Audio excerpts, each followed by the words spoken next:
Paul from Mode 7, let me tell you a bit about Frozen Endzone. It's a simultaneous turn-based tactical game set around a brutal future sport played by robots. The aim of the game is pretty simple: get the ball into a scoring zone by passing or running, avoiding getting crushed by your opponent's defense along the way. Players can block each other, and a static player controls an area of the pitch. The game is very much about reading both the randomly generated terrain and your opponent. We've just entered the second phase of beta, and we're proud to bring the game to Steam Early Access. There's a huge amount in there already, but let me take you through some of our future plans. We have a lot of customization options in the works, from special armour to team colour configurations and animations. We're also planning a huge single player season mode where you can immerse yourself in league intrigues, build up your team and take part in a richly simulated world. Let's talk about some of the latest additions to the game that you can try right now. You can control how fast your players are, the areas in which they're able to intercept and block, their strength and resilience, and then you can play an entire game mode crafted around this system. We've got an easy to use pitch editor, so you can make your own scenarios, and a powerful custom game editor, so you can shape absolutely everything to your own desires. We have two very different multiplayer modes and a bunch of variations, online rankings and fast matchmaking, a completely revamped AI with some fun single player skirmishes, exciting in-game sound and music from Nervous Test Pilot, that's me, and even a commentary system that can analyse your play. As I've mentioned, we have huge plans for this game and we would really value your support in early access. We think this version is extremely strong, and buying the game now will allow us to work towards making it a truly great strategy title. Thanks for watching. If you want to see an entire casted game of Frozen Endzone, then stay right there.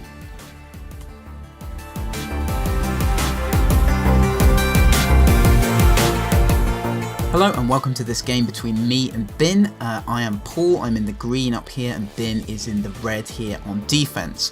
Now it's my pickup, so I start with the ball up here, and I'm going to try and get it into this end zone down here for 7 points. And also, if I get these blue point zones, I get 2 points, so that's a sort of sub-goal that I have. If I press the B key, I can just have a look at the stats of my players. So I've got a team with one guy who's extremely fast and then weak in all these other categories. He's bad at getting away from tackles, he's pretty weak when he does tackle. If he gets tackled, he'll be stunned for a long time, and so on. Also, I've got this guy over here, Binfield, who's kind of a defensive player, big block radius, big intercept radius, and if he manages to hit you, you will be stunned for quite a long time. Now Bin's team down here, he's got quite a balanced team, as he hasn't pushed any of his stats up too far. He's favouring stuff like interception and evade here, and also he's got a bit of a faster player, so he's gone for a very sort of general team. Let's take a look at what happens in the first turn. So all I did there was just go for a pretty straight pickup, start to send my guys around, and Bin setting up his defense. Very, very standard stuff. So we'll move straight on to turn 2.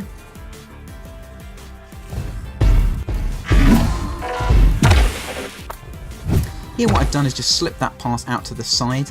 Bin is mostly concentrated in the middle here. He does have this guy on the side there. We just take a look at him. Again, a pretty standard player, so stats aren't going to come into it too much here.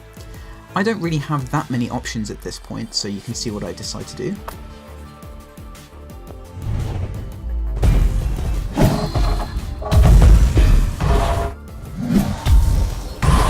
So that's what we call a punt. I decide to actually pass over here to his guy to kind of snooker him, put him in a difficult position, and I've managed to contain him here pretty well, and he's kind of boxed in by this block there, so he doesn't really have that many options. Now what happens in the next turn is actually fairly critical.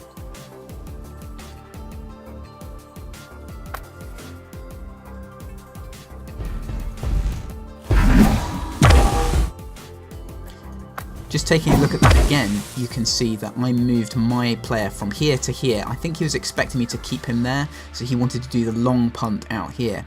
At the same time, what I've been able to do is run this guy in here to quite a controlling position, and that becomes important in the next turn.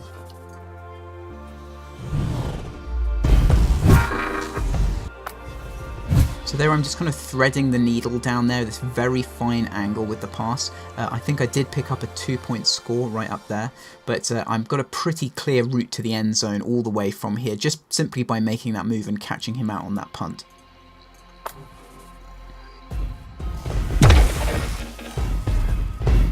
Touchdown! And that completes my pass for the score. So what happens now is that we move on to the next phase of play.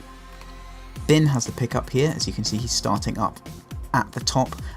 He is quite significantly behind now, so he's got a lot of work to do. Let's take a look at his pickup.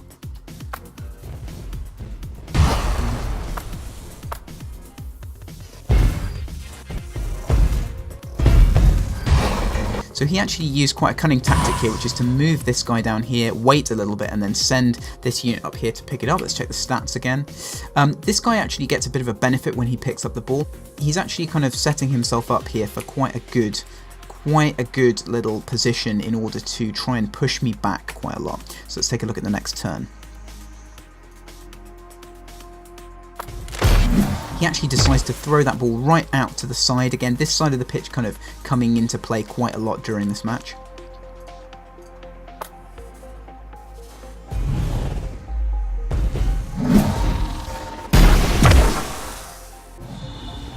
That's really good end zone play from Bin. This is exactly the kind of thing you have to do if you want to be good at this game. You've got to spot the wide angles. So here he decides to completely switch up the direction. As you can see, I kind of overemphasized my defense, bringing stuff across here to cover all of those areas. But what he's managed to do is sneak that right across over that low block to there. Pretty good move.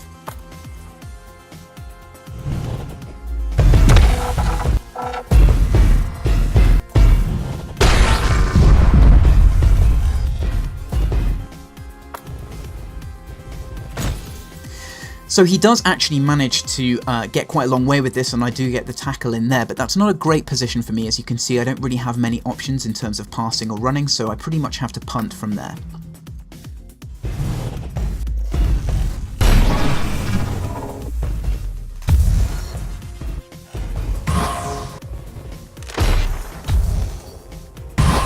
There's my punt over to the right hand side there, and he picks it up kind of quite far back. I feel like I've pushed him back a decent way. Now, what I'm really looking for here is him to kind of put it in this area of the pitch. I'm getting concerned that he'll do what he did before, which is to switch up the direction radically and change things. So I'm going to kind of start bringing players across here in order to deal with that.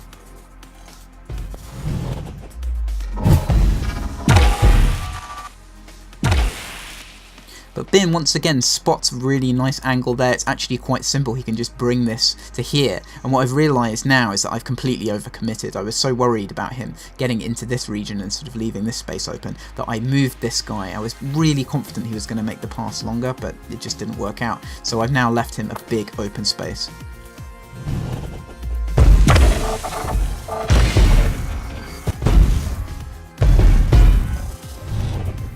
Touchdown.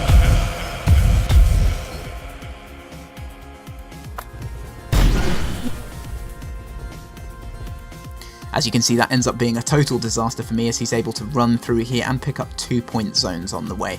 That basically ended the game for us. I wasn't able to come back in the final turn, and you don't need to see my painful flailing around. I hope that's given you a good flavour of this game mode, also a little bit of an introduction to stats. As you get further into the game, you can balance your teams differently, you can start to do plays that really make use of your different players. You can see here I had players that had bigger interception radiuses, and what I should have been doing with those was positioning them in much better locations to give me more confidence that I could block off that passing. It would have been good also if I'd had a player with a better block radius. I don't really have anyone on my team who has that good blocking. Binfield has quite good blocking, but he was in the wrong place at the wrong time there.